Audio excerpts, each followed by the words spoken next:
Hello दोस्तों, कैसे हैं आप लोग। तो HBS सिस्टम में जो दूसरा वर्ड आता है वो वर्ड आता है आपको वेंटिलेशन का। तो आज के इस वीडियो में जानने वाले हैं वेंटिलेशन क्या होता है, वेंटिलेशन क्यों जरूरी होता है और वेंटिलेशन के लिए किस किस फैन का उपयोग किया जाता है। आज के इस वीडियो में आपको पूरा जानकारी देने वाले हैं।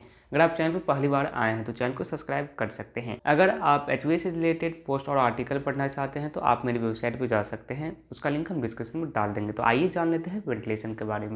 तो आइए सबसे पहले हम वेंटिलेशन का डेफिनेशन जान लेते हैं। किसी भी पार्टिकुलर एरिया या फिर किसी भी पार्टिकुलर रूम का जो भी एयर है उसे एक्सचेंज कर रहे हैं या फिर रिप्लेस कर रहे हैं। ऐसा क्यों करते हैं? क्योंकि हमें उस पार्टिकुलर एरिया या कुछ पार्टिकुलर रूम का जो मॉइस्चर होता है या फिर टेम्परेचर होता है या फिर जो स्मेल होता है उसको हमें कंट्रोल करना होता है। वहाँ पर हमें ऑक्सीजन लेवल को भी मेंटेन करना होता है, क्योंकि वहाँ पे जो भी व्यक्ति है को या फिर कुछ एक्यूपेंसी हो उसको ब्रीथिंग में कोई भी प्रॉब्लम ना हो। तो दोस्तों आइए अब समझते हैं टाइप्स ऑफ वेंटिलेशन। वेंटिलेशन कितने प्रकार का होता है?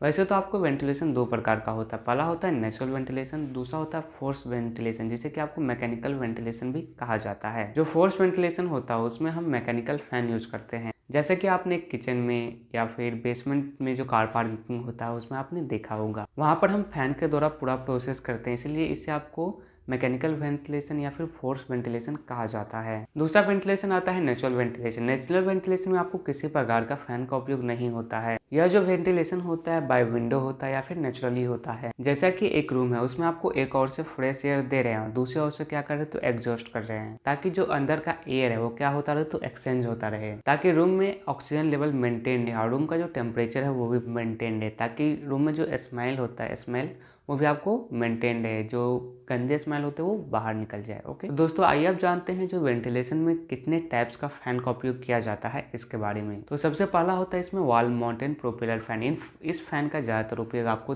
टॉयलेट एग्जॉस्ट में या फिर किचन का एग्जॉस्ट होता है उसमें किया जाता है। जो भी आपको छोटे एप्लीकेशन है वहाँ पर आपको इस फैन का उपयोग किया जाता है, या जो पार्टिकुलर सिंगल रूम होता है उसके लिए भी आपको इसका इस्तेमाल किया जाता है। इस फैन में आप डक्टिंग नहीं कर सकते, इसमें आपको डक्टिंग का इस्तेमाल नहीं किया जाता है, जैसे कि आप इमेज में देख रहे हैं।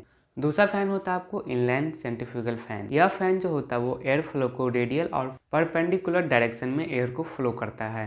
इस फैन का जो उपयोग होता है वो स्पेशली डक्ट को कनेक्ट करने के लिए किया जाता है। यह सेंट्रीफ्यूगल टाइप का फैन होता है, उसे एक जगह रखकर उसे डक्ट के द्वारा कनेक्ट करके इसका इस्तेमाल जो होता है वो ज़्यादातर जो कमर्शियल टॉयलेट्स होते हैं उसमें आपको किया जाता है, और भी बहुत सारे एरिया में आप इसका इस्तेमाल कर सकते हैं। दूसरा होता है एक्सियल फैन। इस फैन का उपयोग वहाँ पे किया जाता है जहाँ पर लार्ज एयर ऑफ वॉल्यूम को रिप्लेस करना होता है या एक्सचेंज करना होता है, वहाँ पर एक्सियल फैन का उपयोग किया जाता है। मान लीजिए एक कमर्शियल बिल्डिंग है, वहाँ पे आपको सेंट्रलाइज्ड एग्जॉस्ट रखना है, वहाँ पर क्या होगा तो एक्सियल फैन का उपयोग होगा। मान लीजिए 10th फ्लोर का बिल्डिंग है और हर फ्लोर पे क्या है तो 2 टॉयलेट है, सब टॉयलेट को एक ही फैन के साथ कनेक्ट करना है, वहाँ पर आपको एक्सियल फैन का उपयोग करना है। या फिर कार पार्किंग में मोस्टली एक्सियल फैन का ही उपयोग होता है। यह भी आपको 2 टाइप का होता है, पहला होता है वैन एक्सियल और दूसरा होता है ट्यूब एक्सियल। ओके, इसके बाद जो चौथा होता है वो होता है roof mounted fan. Roof mounted fan क्या होता है आइए से समझते हैं। इसका ज्यादातर इस्तेमाल आपको स्टोर रूम, वेयर हाउस या फिर हॉस्पिटल में किया जाता है, जहाँ पर ऑक्यूपेंसी उतना नहीं होता है, जस्ट एयर को वेंटिलेट रखना है, इसके लिए यहाँ पे इस फैन का उपयोग किया जाता है। ओके, इसके बाद जो पांचवा फैन आता है वो आता है जेट फैन। जेट फैन का आपको ज्यादातर इस्तेमाल कार पार्किंग में देखने को मिल जाएगा। जैसे मैंने आपको बताया कार पार्किंग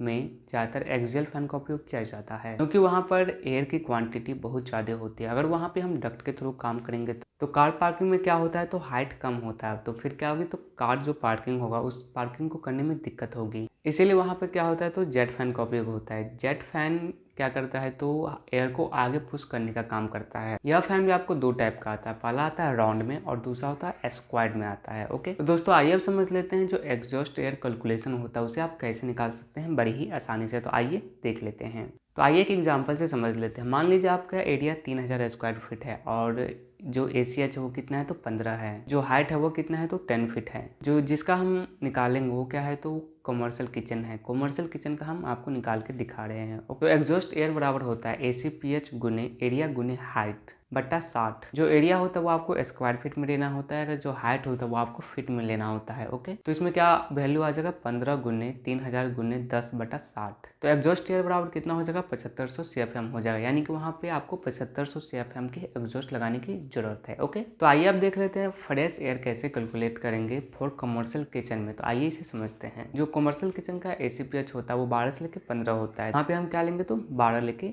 एग्जाम्पल से समझते हैं। रेशियो बराबर होता है ACPH गुने एरिया का जो वॉल्यूम है वो वॉल्यूम गुने हाइट किस में लेना है तो मीटर में लेना है। ओके, जैसे रूम का एरिया कितना है तो 3000 स्क्वायर फीट है। इसको आप अगर स्क्वायर मीटर में निकालेंगे तो कितना आ जाएगा 278.8 स्क्वायर मीटर आ जाएगा। और हाइट कितना है तो 9.84 फीट। इसको आपको मीटर में निकालेंगे तो लगभग 3 मीटर हो जाएगा, MT हो जाएगा। ओके, तो फॉर्मूला के हिसाब से IS वैल्यू को ऐड करते हैं तो इसमें क्या आ जाएगा 12 गुने 278.8 गुने 3 बराबर कितना आ जाएगा, बराबर आ जाएगा आपको 10,036 CMH। CMH को आपको CFM में कन्वर्ट करना है। ओके, इसको आपको 1.7 से भाग करेंगे तो 10,036 भागा 1.7 बराबर कितना आ जाएगा, तो बराबर हो जाएगा 5904 CFM का आप फैन सेलेक्ट कर सकते हैं। ओके, तो वीडियो पसंद आया तो वीडियो को लाइक जरूर कीजिएगा। वेंटिलेशन का यह जानकारी आपको कैसा लगा। Thanks for watching this video. Thank you.